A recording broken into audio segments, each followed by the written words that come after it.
Could you give me your favorite thing about America in your best American accent?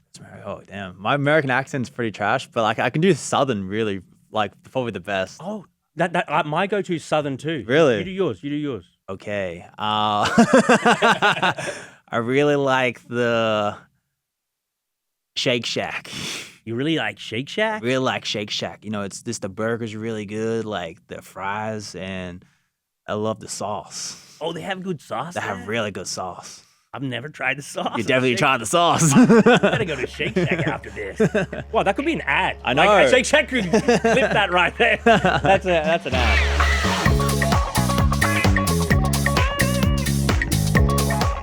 G'day and welcome to Big Down Under. I'm Charlie Cotton and today I'm talking to one of Australia's biggest influencers. He's going to be here in the studio with me live, Adam Milanovic.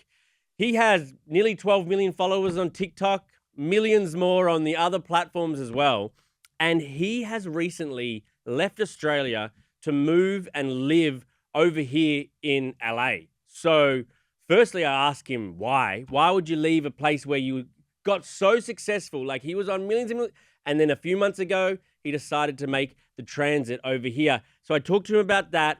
I talked to him about how like his style has changed and evolved now living over here. Because clearly he's a lot of what he does is Voxpops on the street, talking to girls. That sort of stuff goes viral for him. So now he's talking to American girls instead of Australian girls. And I don't know. We talk about how it's going for him and what celebrities he's met while he's been over here. And he has a special someone that he's most excited to work with someday down the future. So without further ado, he is one of, if not Australia's best influencer. It's Adam Milanovic.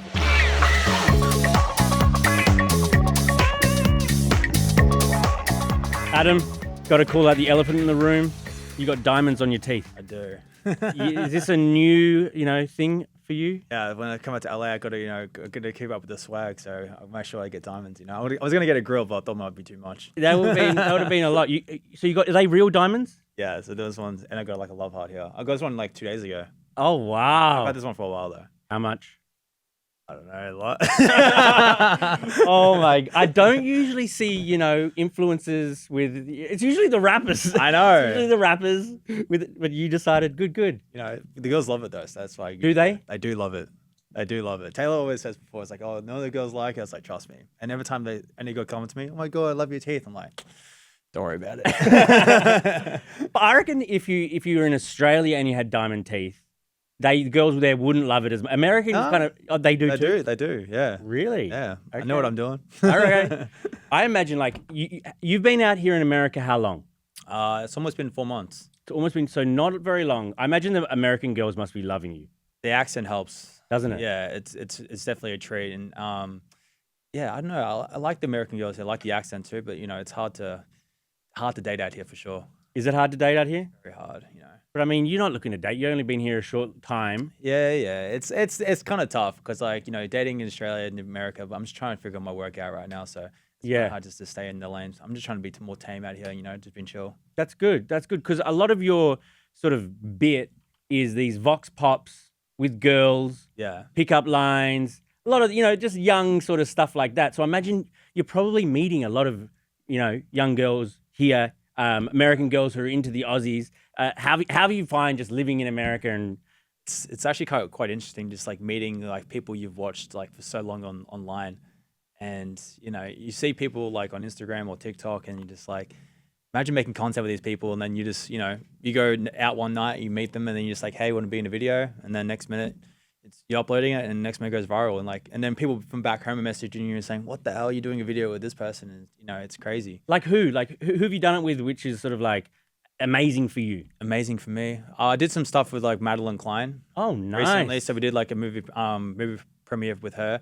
And she was like, I popped like a story, and everyone was just in my DMs like, oh my god, that's so crazy. We went to the Superman premiere last couple nights ago as well, and stuff like that would just makes you meet Corn Sweat? Yeah, he was really nice. He make you a corn sweat? Yeah.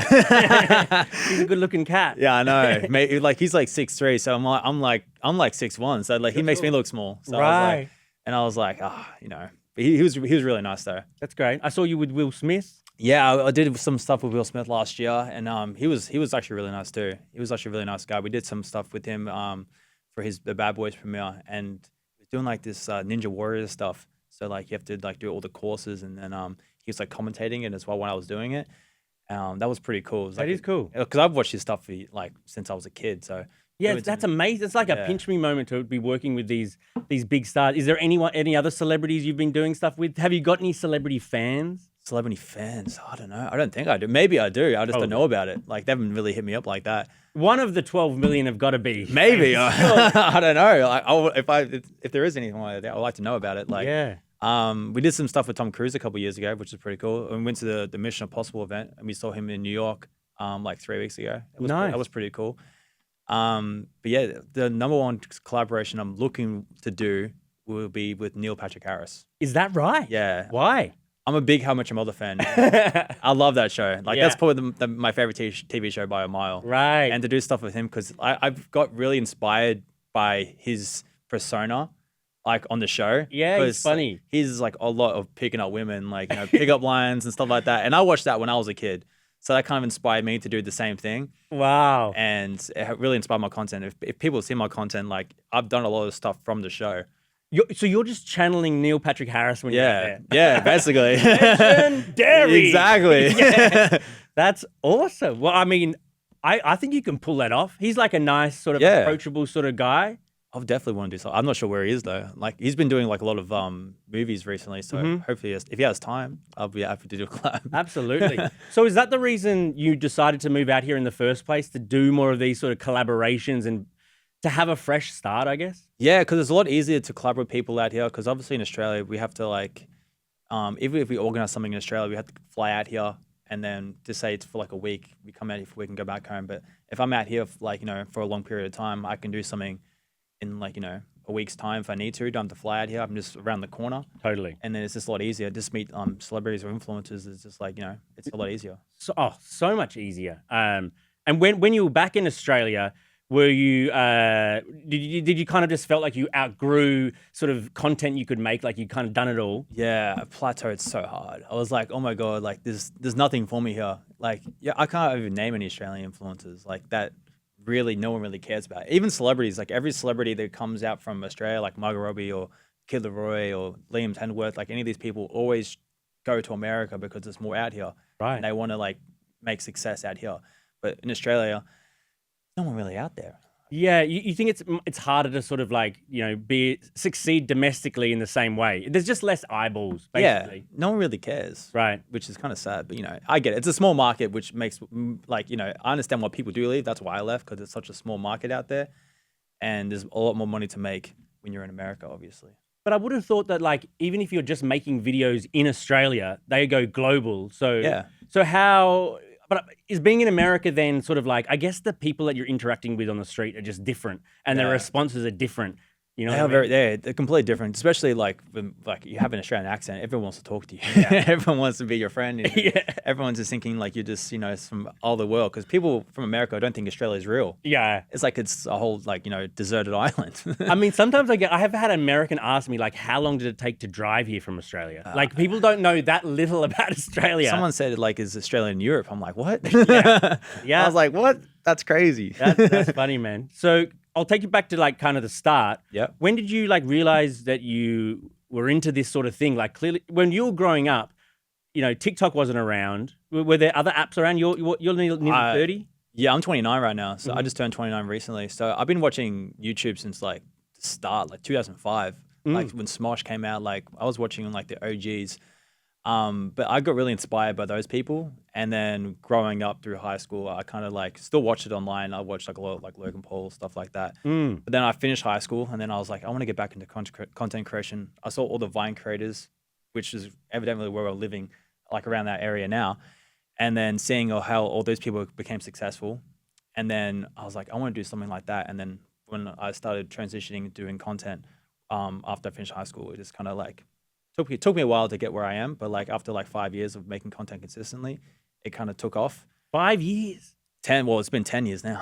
I mean, 5 years. 5 years, yeah. Limited success. Yeah. That's hard to persevere through. Getting 15,000 views and you're in your 5th year. You're like, how do you It was even less decide? than that. It was like 500. 500. So how do Yeah. you keep going? Like, I understand, like, you're obviously persistent and determined and all that sort of stuff. Yeah. But you must think to yourself when you're getting 500 views and you've been there 5 years, Yeah. I'm not Yeah. good enough to make it. I know. I had those moments. I'm like, damn, I'm not going to do anything like that. And a lot of people around me kind of had that feeling too. But Your parents? yeah, of course. But I love my parents. My parents support me now. And obviously, they were like a much older generation. So they didn't really understand the social media side. I had to explain it to them, which, any kid has to do that. But yeah, I don't know. It took me a while to understand the social media aspect and like learn what works. And when I finally found out what works for me, and then I was like, I'm just going to keep running with it. And then I think it went from like 100,000 to like 6 or 7 million in a year. What? Crazy, yeah. So what did you do that year? What worked for you? So mainly just the public content really took off for me in like 2021. So I was doing the public content. I was doing like a more like in my room stuff because it was during COVID and no one could go outside. Australia had it worse by far. So Yeah. no one could go outside for a long time.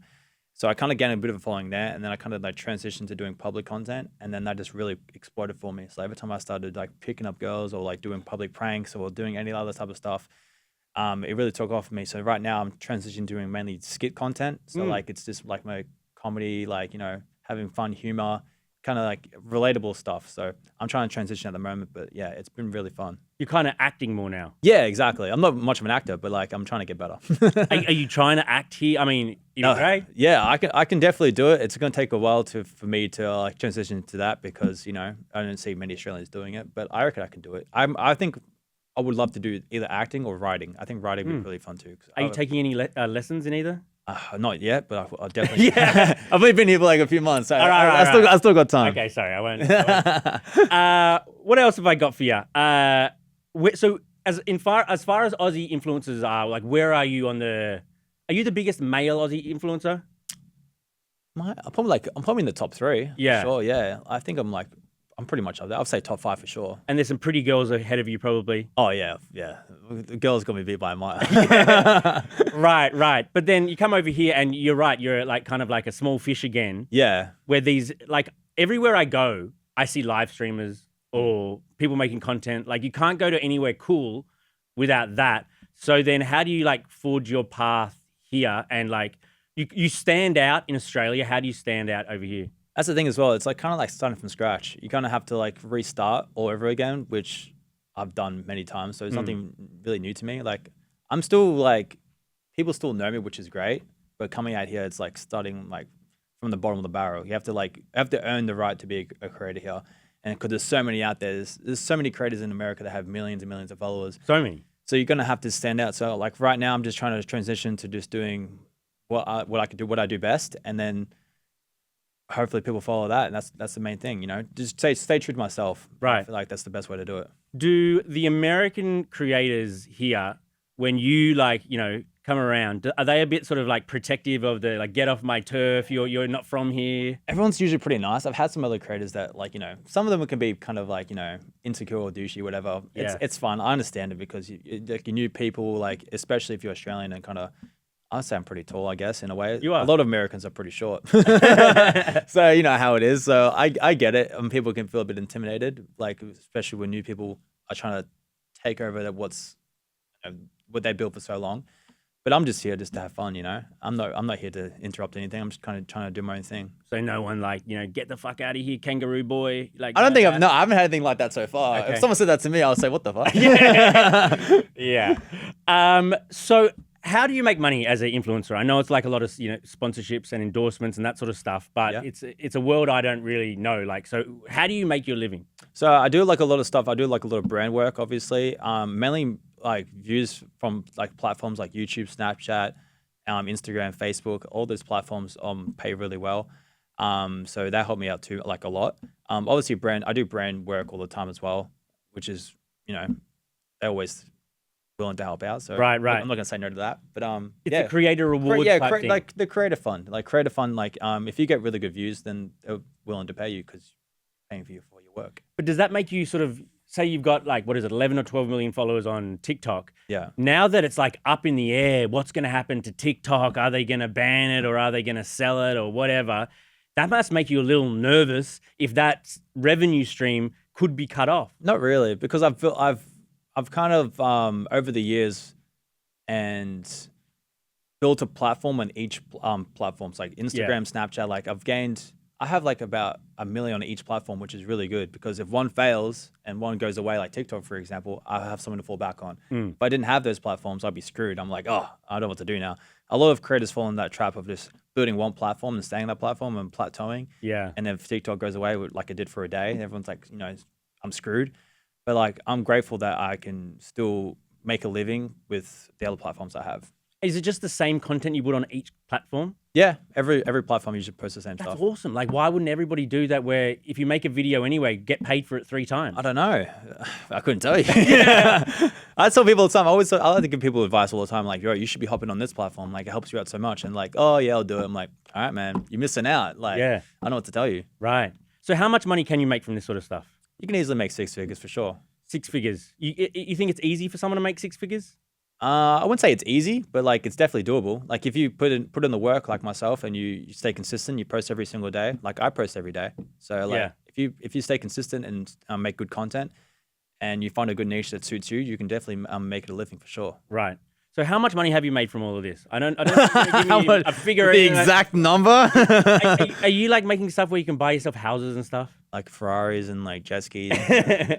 I think I always people always ask me that like how much money do you make, and I always say look on ChatGPT. It tells you my net worth. Does it? I'm pretty sure it does. Oh, okay.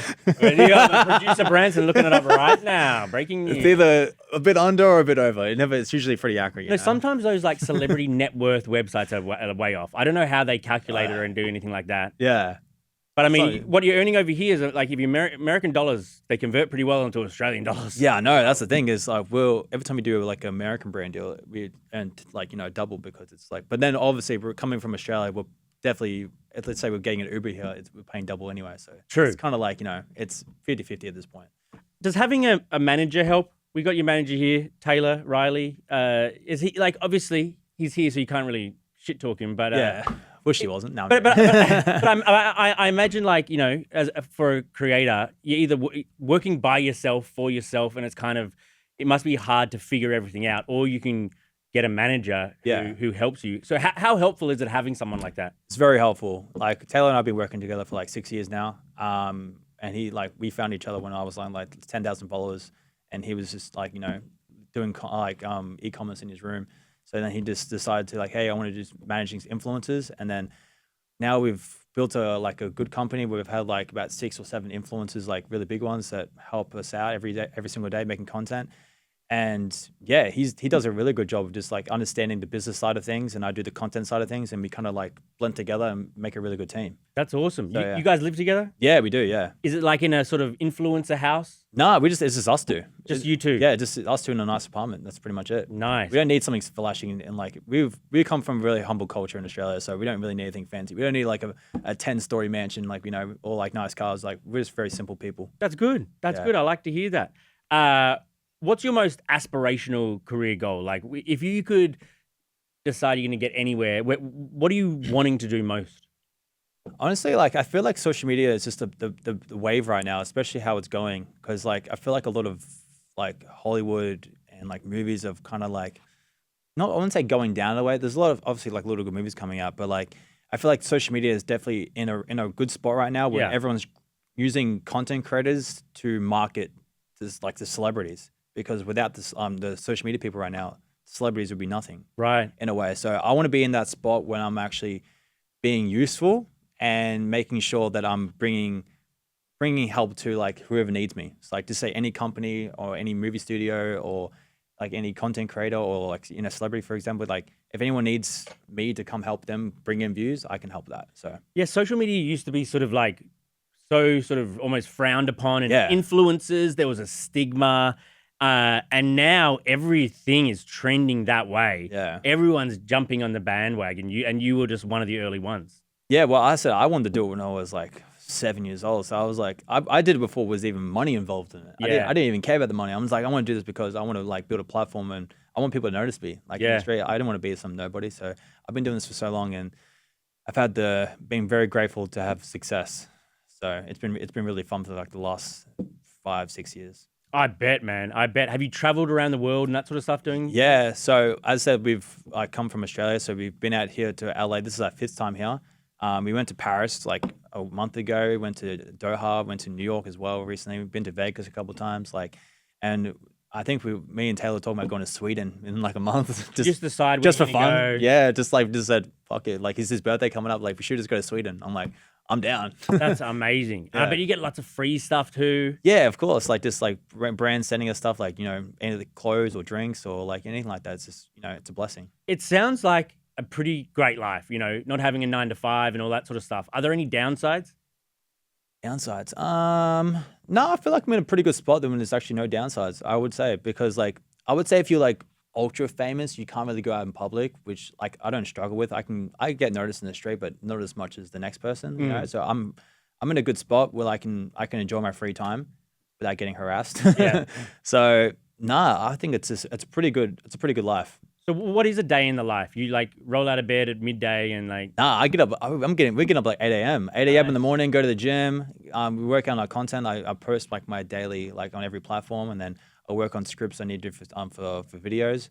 Have to DM a few girls to get them in the videos sometimes. So that's gonna be hard sometimes. Yeah. But other than that, yeah, it's pretty simple. Like I film like most days, and then repeat. And what's the process of creating a viral video? You sit down with Taylor, I assume.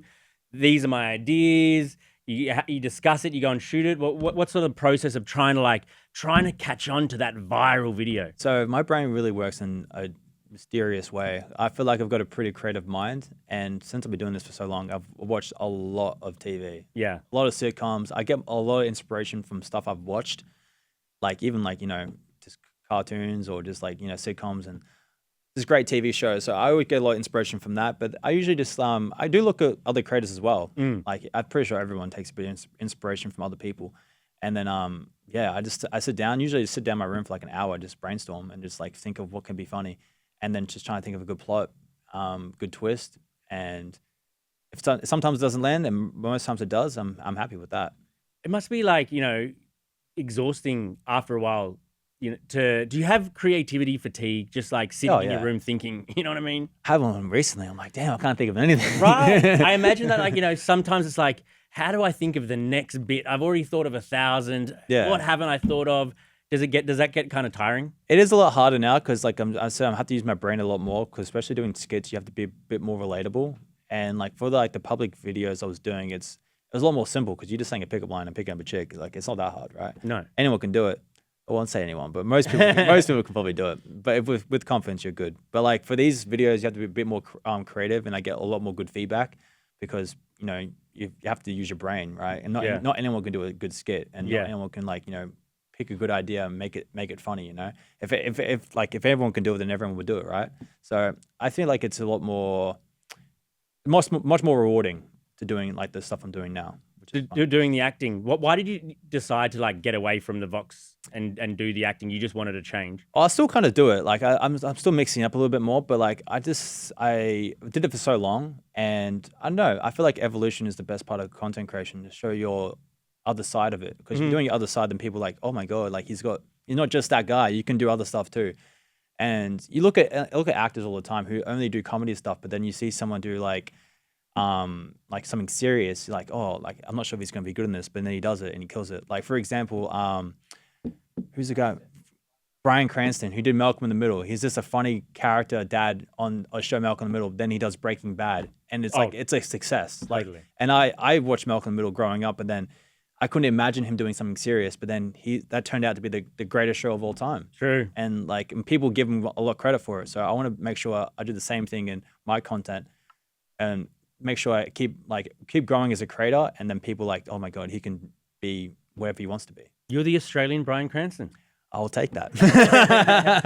So I know, a magician doesn't reveal their tricks, but are those Voxpops are they all like real, or you like kind of like, giving the girls the lines, or? It all comes down to this content creation. So like if you want to make anything a viral video, everything is kind of like put into place a little bit more than others. So for the girls, sometimes I know them, sometimes I don't. And then like I tell them a line.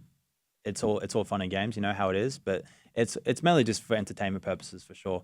Because I was once approached by one of like someone and he told me he wanted me to say that I'd earned like I was worth $100 million and I was like the CEO of Gavinci or something like that. And I was like, all right, I'll do it. It's fun. And then people started sending me my videos saying, you're not the CEO of Gavinci and you got no money in your bank account. There's a lot of comment bait. Like a lot of people do comment bait on content, like just comment bait, which is like you tell someone to say something in the video for people to comment on it and to say like, oh, you're worth $100 million. Everyone sees you like, this guy ain't worth shit. Is that a good trick, comment bait? And also, sometimes I heard that if you misspell a word, like the title, people will say you misspelled it, and that's a comment, baby. People love to correct people. So yeah. What are some little what are some little tips and like tricks to sort of sending something viral like that? Well, back in the day when I used to do videos, if I would do like a pickup line, for example, I'd get someone to take off their shoe and like they have one shoe on, and everyone in the comments like, why is she only wearing one shoe? You know, there's stuff like that to make people like, I wouldn't say make them mad, just kind of like keep their brain working in a way. It's like, why is that happening? Just engagement. Just engagement. Chance at engagement. Exactly. So just stuff like that. And like, as I said, misspelling words always works too. A bunch of people out there who love grammar, like you spell your a different way, like, oh my God. Like, that's a good one. If you spell the wrong version of your in a title, people go crazy. That'll go viral. Exactly. That'll absolutely go viral. People are sick, you know? That's some smart stuff. Now, I get everybody to do this. Could you give me your favorite thing about America in your best American accent? Oh, damn. My American accent's pretty trash, but like I can do Southern really, like probably the best. Oh, my go-to is Southern too. Really? You do yours. My best, like, so something good about America in my best American accent? That's it. Okay. I really like the Shake Shack. You really like Shake Shack? Really like Shake Shack. You know, it's just the burger's really good, like the fries, and I love the sauce. Oh, they have good sauce? They have really good sauce. I've never tried the sauce. You definitely try the sauce. I'm gonna go to Shake Shack after this. Wow, that could be an ad. I know. Like, Shake Shack could flip that right there. That's an ad. Okay, very good stuff. All right, we're down to the final few questions. Do pickup lines really work in real life? Honestly, I've had that's the number one question I get in my comments is like people will ask me my best pickup line, and then they say either it does work or it doesn't. Like I usually used like the sexual ones back in the day. Those ones won't work. Sexual ones? Yeah, like really sexual. They'll get you in jail for sure. But the tame ones, I reckon it could work. If you got some good confidence and like you come up to a girl and you have to be good looking as well, then you'll be fine. I just don't. I think in America, an Australian doesn't really need a pickup line. They just say "G'day." They say, "Hey, how you going? How you going, mate?" Yeah, how you going? Then that's it. Next one, she's coming out with you. Nice. Maybe. Have there been any videos that have gone wrong that you've tried to film and something's happened? Gone wrong. I think I did a video a while back when I got like a pretend bucket of water. It's just a bucket, but then I pretended to put someone's head, and the girl was like, she didn't want to be in the video, and next minute, she made like a whole like video about me, like response saying I shouldn't have put in the video. I completely forgot she was in there. And then her video got like 3 million views. Mine did like 2 million. And wow. Everyone was just shitting on me. So another video that went right, actually. Yeah, well, it went viral. So have you got any advice for anyone wanting to go viral? Like what someone starting out influencing, like every kid wants to be an influencer these days. Like what do you do? Like I've always given like the kind of the cliche answer, but I was in their shoes as well, because I said I did for 5 years without getting any success, and I wasn't sure I was even going to make it as a content creator. So I've always just said stick to a niche that suits you. You can do sewing for like if you're good at it, people are going to watch it, right? Yeah. There's a niche for everything. So if you stick with that and you post every single day, then you can't fail. Got to post every day. Every day, like you have to post like even like 5 times a week. If you're making really good content and you put effort into it and you post like 5 times a week, then you can't fail. Like it might take you like a year or two, but if you stay consistent enough, people are going to start following you eventually. Yeah, it's that consistency thing, which and is so hard. People always say to me like, how do I become successful? And like, how do I do social media? I'm like, how many times a week do you post? And like, I don't know, once a week. I'm like, bro, you're not going to make it doing that. You have to, like, if you do once a week, no one's going to care. No, It's like, where is he? He's gone. What What do you think about AI? There are I was reading actually today that there's like a new AI influencer. It's this really hot chick, and she's at Wimbledon. Yeah, I never heard about that. Well, yeah, you should check her out, and it looks real. So now you're having to compete with AI influencers as well.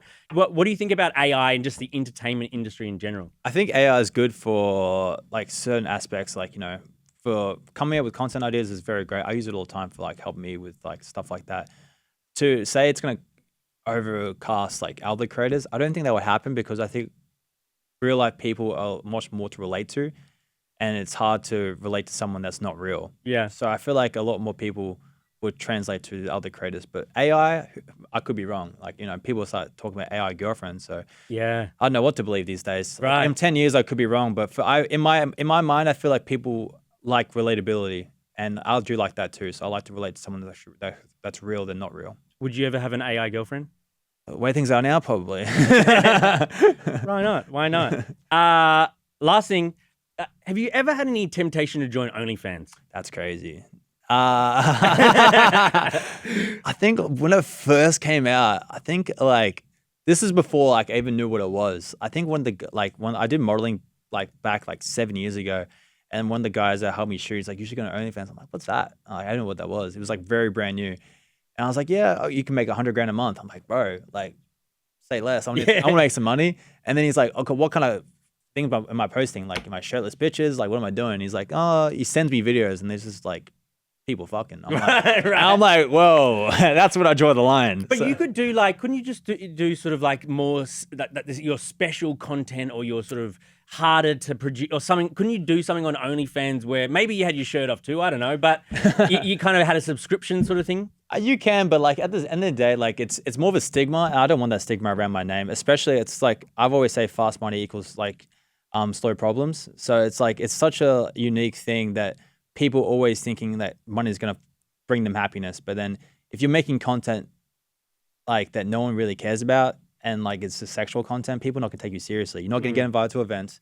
You're not gonna get like introduced to people.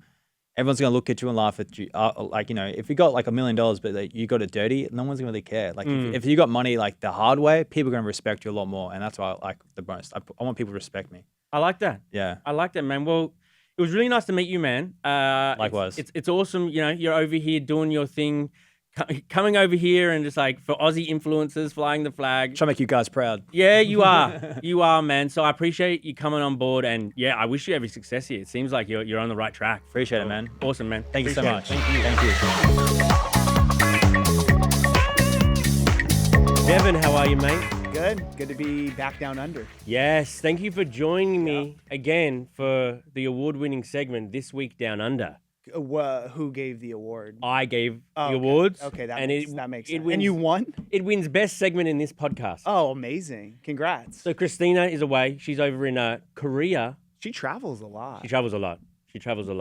So I've recruited you, one of my favorite Americans, Really? for this segment. Okay, that's awesome. What do you know about Australia, firstly? You're from there? Yeah.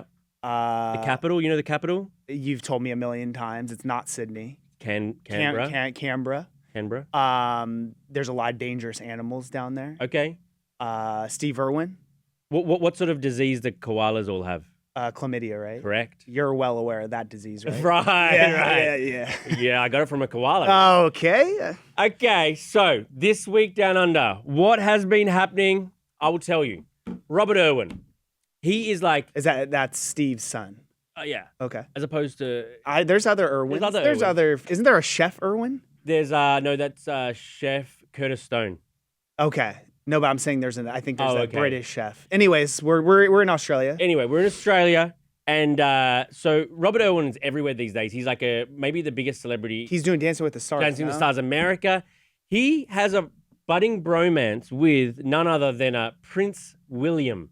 Really? They're hanging out? Prince William and him reportedly buds. How? That's so random. So obviously, like, you know, a lot of what Robert Irwin does is like charity stuff, wildlife stuff. Okay. So he has been named as an ambassador for the Earth Shot Prize, which one would assume has something to do with Earth and conservation. I would assume. I would assume. We say assume in Australia. Assume. I know. I hate a lot of things you say. You say something. Oh, tattoos. Yeah, tattoo. Tattoos. Tattoos. Yeah, I mate. hate a lot of things you say. Continue. So they really like each other, and there's lots of photos of them hanging out over the years. And reportedly that these two are like, it must be hard to be either of them and like just make friends. Is he like a rock star in Australia? Yeah. Because I mean, I know who he is, obviously, because of his dad and because like we cover him from time to time. But if I was like getting a coffee and that guy was behind me, I probably wouldn't know who he was. Yeah. Can he do that in Australia or no? No, he's a massive star in Australia. Like, recently, did you see how he went to a restaurant and he accidentally dined and dashed? Oh, I did see that actually. How do you accidentally dine and dash? Well, it was because there was so many people in the cafe at that time, like, oh my God, it's Roberto and Omar. So he like tried to get out of there. That he just like hightailed it. He actually ended up going back to that cafe to make it right, and like they did some sort of. Oh, okay. He's actually a good guy. Yeah. He seems like a pretty cool guy. What does he do? He runs the zoo, right? He does a wildlife conservation. Do you think charities. he had to, right? What? Because that's who his dad was. Like, did he have a choice? Like, he couldn't go into like finance. No, I don't think so. He had to do like the family business. He couldn't be like an elementary school, preschool, or like teacher. That would be cool. If he was your teacher. I would like that. Yeah, but that is weird that they're friends though. Okay, my other story that I got for you is this show, you got it over here, Married at First Sight. I haven't watched. Is it on TLC? I don't know. Yeah, one of those shows. It's like so. It's in the title. What the premise is the title. So they get married after they see each other. That's what I correct. And they don't see each other before. So it's like a blind date situation. Devin, how do I Married at First Sight? Okay, you got me. Okay, I'm up to speed. So Married at First Sight is a massive show in Australia. Really? In fact, it's bigger in Australia than it is here. Why would anyone want to do that? To be famous. Okay, that makes sense. So anyway, one of the stars from Married at First Sight, his name's Al Perkins. He's in big trouble with a lot of people because he was seen like frolicking, walking, talking to some lions. I feel like, is that not just like an everyday thing in Australia? No, this photo is not taken from Australia. This is in like Zambia or somewhere. Oh, we don't have lions. You don't? That's an African animal. Dude, I feel like you guys have everything down there. That's an African animal. What I just imagine it's just like you go down there and it's like going to a zoo. Like outside. Right. We have like Tasmanian devils. Yeah, exactly. We used to have Tasmanian tigers, actually. Oh, that's actually pretty cool. They bring them back. We got to bring them back. I know you've seen all these people like bring back like dinosaurs and stuff. Yeah, they need to focus on like direwolf. Direwolf, yeah. So I'm assuming assuming that he basically all the animal lovers are like, this is gross. People are pissed. Yeah. People are pissed. Given that like a day or two earlier, there was a big thing in Australia about how Australian lady went to a sanctuary and a tiger bit off her arm. I mean, that's the risk you take. That's a risk you take.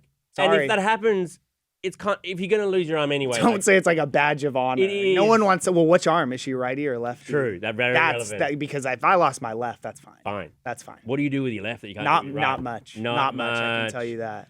So those were our two stories for the day. Not a lot going on in Australia, huh? This week was a quiet week down under. I will be serious. Because what was the last time we talked about the mushroom lady? Yeah, mushroom lady killing her in-laws. There was Katy Perry news. So we talked about the fact that Steve Irwin's son is friends with the royal. Yes. And then a guy from Married at First Sight was walking lions. And we'll be back next week. Award-winning segment, everyone. Next week. Do you think you're going to give yourself the award next week? I'm actually going to put in a lot more time and effort. Yeah, this isn't a landslide by any means. Yeah, but I appreciate you being here. Yeah, of course. And thank you, everybody, for listening. We'll see you next week. Goodbye.